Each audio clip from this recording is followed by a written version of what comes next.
The Thousand Year Blood War arc of Bleach is special for many reasons, and I'll always defend it as it is my personal favourite arc of the series. But perhaps the thing I love the absolute most about it is seeing all of the disparate characters and elements of the world so far that have been built up until this point finally coming home to roost.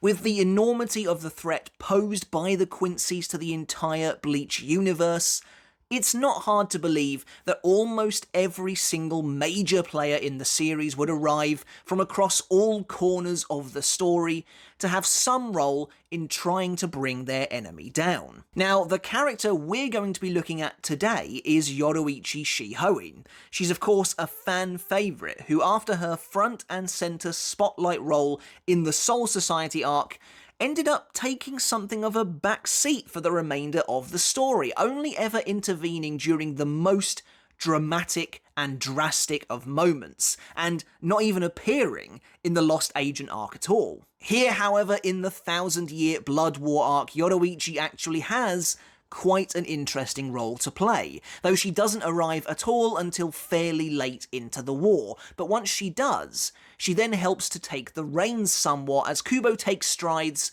to echo the earliest days of Bleach itself. Considering the major role Kisuke Urahara plays all throughout the Thousand Year Blood War arc, and in fact, we've already looked in depth at his role in this arc too, you might be forgiven for wishing for a bit more face time with Yoruichi, expecting the two of them to be together a little more than they actually are. But again, that's just one of the many things I enjoy about the arc, and why it feels more like a real war to me as opposed to the way something like the fake Karakura town was being portrayed. Here, it's organic, free-flowing, characters go where they're needed.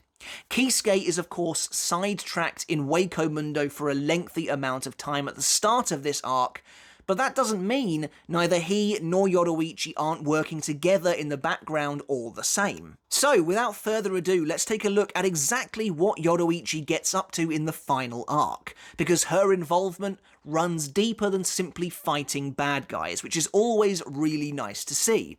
And in fact, she's actually intimately involved in some of the most dramatic events of the plot. So let's take a look. Before we get started on the video, guys, if you haven't hit subscribe yet, make sure to do that now for more Bleach content like this every single week. And if you enjoyed the video, when you're done with it, make sure to give it a thumbs up as well to help support me and the channel. And if you want to take that support for me another step further, I do also have a Patreon as well. And as always, I want to say an enormous thank you and give a huge shout out to everyone supporting me over there on Patreon. I really do appreciate each and every one of you. And of course, there will be major spoilers for the Thousand Year Blood War arc of Bleach in this video to follow. But before we get started, I just wanted to take a very quick, almost abridged look at Yoruichi's roles in previous arcs so we can actively compare. Yoruichi first appears in the very first arc of Bleach, the Agent of the Shinigami arc, where she helps train Chad and Orihime and essentially introduces them to the spiritual world. She plays a similar role to Kisuke, acting as a world-weary mentor for our young heroes. After this, we get Yoruichi's most prominent role, the Soul Society arc. She initially leads our heroes into the Seirete itself before saving Ichigo's life and revealing her true form. After saving Ichigo a second time, this time from Byakuya, Yoruichi, with the help of Old Man Zangetsu, helps Ichigo learn bankai in 3 days before they interrupt Rukia's execution. Yoruichi then fights her protege Soifon in one of the arc's best battles in my opinion, and defeats her before they witness Aizen's escape. When it comes to the Urankar arc, Yoruichi plays again a very similar role to Kisuke. She appears early on to help rescue Ichigo and the others from Yami and Ulquiorra in the first real clash with the Espada. Afterwards, she's seen briefly bringing Orihime to Kisuke's underground training arena, as well as discussing the power and the threat of the Urankar with Kisuke himself. But after this, Yoruichi isn't seen for what feels like hundreds of chapters as the heroes venture into Waco Mundo. Of course, we do see her in the Turn Back the Pendulum mini-arc where she's revealed to be the captain of the 2nd Division, and she helps Kisuke escape the Soul Society as a fugitive. However, once the flashback arc is done, Yoruichi isn't seen once again for a very, very long time before appearing almost out of nowhere to help fight Aizen during the finale of the fake Karakura Town battle. Unfortunately for Yoruichi, she's defeated by Aizen after putting up a fairly decent fight against him. And like I said earlier, Yoruichi isn't seen at all during the Lost Agent arc, which definitely felt like a strange omission to me, one of the strangest of them all, to be honest, as she could have really been of big help to Ichigo and wasn't necessarily beholden to the Soul Society. However, Ichigo does sense her Reiatsu when his powers are restored to him in the end. But that brings us to the 1000-Year Blood War arc, so you can see that Yoruichi has been a recurring face throughout the entire story, but her role, her actions, and her prominence vary greatly. The 1000-Year Blood War arc definitely gives her some interesting things to do, and while it's a shame she isn't seen earlier in the story, I really appreciate Kubo taking the effort to reveal exactly why she hasn't been seen until now. That makes it feel less like she was simply forgotten about, and more like Kubo did actually have some kind of underlying undercurrent of a plan for her. During the closing hours of the second Quincy invasion, after Yhwach arc has ascended to the royal palace, Ichigo and the others go to Kisuke Urahara, who plans on helping blast them up towards the heavens in order to give chase. As Chad awkwardly tries to get Ichigo to comment on Orahime's revealing new outfit, Yoruichi arrives in a pretty strange fashion overall. I'm not really entirely sure what this scene is all about or what she was really trying to achieve here, but then she angrily berates Ichigo for his apparent obliviousness towards Orahime's feelings. And I really do like that again, and we have to assume it's been at least a little while since they've last seen Yoruichi, at the very least since the start of the final arc, and they slip right back into that old rapport with her again. It's almost like no time has passed since the Soul Society arc, since the Irankar arc, and her relationship with this main cast of human heroes has always been so wonderful to watch. Kisuke then steps in to reveal what Yoruichi has been up to so far since the start of the war, and it's one of these awesome collaborations that the 1000-Year Blood War arc does so well. I do just wish we got to see more of it actually play out on screen. But I appreciate, obviously, time is very precious, it's very limited, and at the same time, there is a nice novelty to knowing that there is actually stuff going on in the background too, which we'll talk about again in a sec. So we know that at the very start of the 1000-Year Blood War arc, the Quincy's destabilized the world by killing swaths of hollows, creating rips and tears in the fabric of reality itself, the beginning of what would be the ultimate collapse of all three worlds, the absolute worst possible scenario. After it's revealed that the Vizard who remained in the human world were given an order to try and do their best to seal up these tears in the fabric of reality itself, it's also revealed that Yoruichi met up with the Vizards, and together they gathered up the surplus energy that had been generated from said rips in reality. As Yoruichi unfurls her cloak to reveal rows of glass bottles filled with a mysterious liquid, I personally have to wonder how cumbersome that would have been to actually carry around with her. It can't have been particularly lightweight, and they must be at least fairly fragile. But I like all of this. I really love it when the world feels truly alive, and it does so when we know that a lot is happening behind the scenes too. Knowing the remaining Vizard were all gathering up energy and closing rifts in between the worlds, and then working with Yoruichi to contain and transport that energy for a bigger purpose is really great, and it goes a long way to helping us understand why she hasn't been around until now. And so yeah, I really do love this explanation. I love all of this sort of thing, and of course the various plot threads, the subplots of the 1000-Year Blood War arc are all given extremely varying degrees of prominence, but even just knowing this is there, knowing it's happening, adds another delicate layer on top of this already pretty jam-packed arc. And so it is a shame to me that we didn't see anything relating to this in the first core of the anime adaptation, leading some people to think that maybe the human world Vizards had been written out altogether completely, but I'm kind of assuming we will see some of this in the very nearly released second core to come. But as both Yoruichi and Ganju join Ichigo and the others in the replica of the Kukaku Flower Crane cannon, it's clear Kubo is drawing parallels with the Soul Society arc to try and tug on the heartstrings to really make everything a little more emotional, and it does bring a little of that sense of nostalgia up to the surface for sure. But using the energy gathered by Yoruichi, they rocket towards the royal palace in an attempt to stop Yhwach from murdering the Soul King. After they blast off into the sky, Yoruichi and the others begin their first assault on the royal palace. Unfortunately, they arrive too late, crash landing after the Zero Division has all been killed.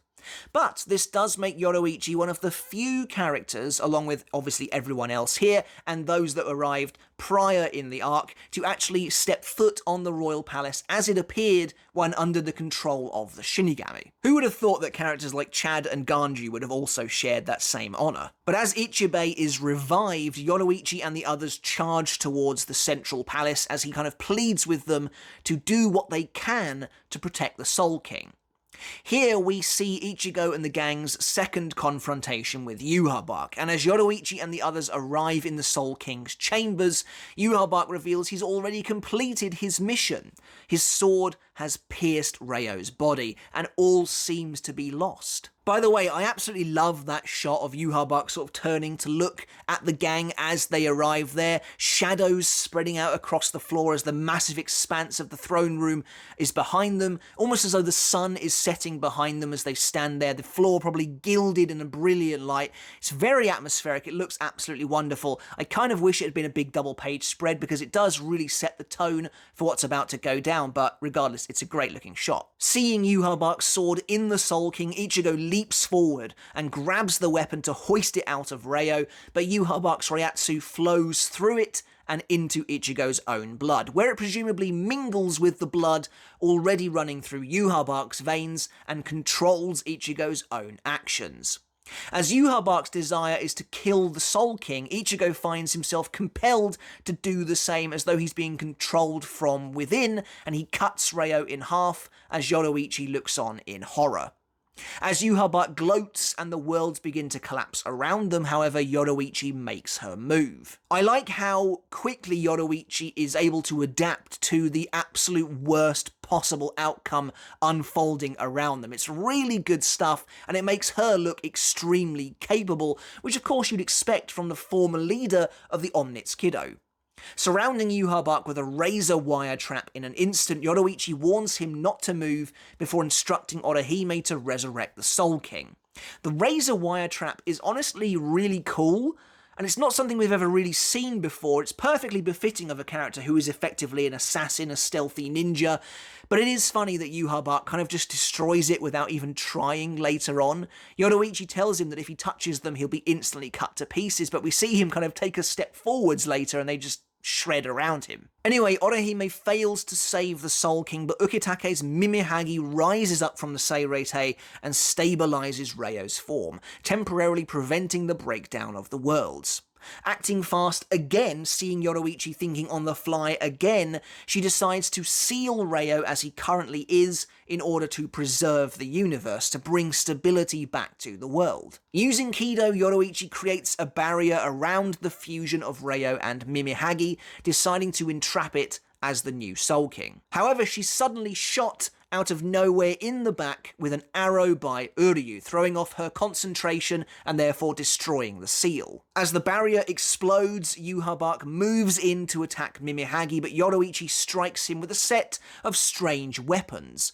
These devices are a collection of featureless spheres, and once you've been struck by an initial set, the second set will supposedly melt and dissolve the target's body, which seems pretty powerful to me. I wonder if these are standard issue to people of the Omnitz Kiddo, or if this is another of Kisuke Urahara's inventions. In fact, I like to think these spheres are a reference of sorts to Soifon, or at least were inspired by her Nigeki Kesatsu ability, as it's very similar in function. This idea of you strike one place on the opponent to effectively designate a target, and then the second hit finishes them off. It's death in 2 steps, just like Soifon's Shikai. However, before Yoruichi gets the chance to throw the second set, Pernida Pankajaz appears behind her and uses the compulsory to warp, twist, and destroy her arm in a really awesome and gruesome panel.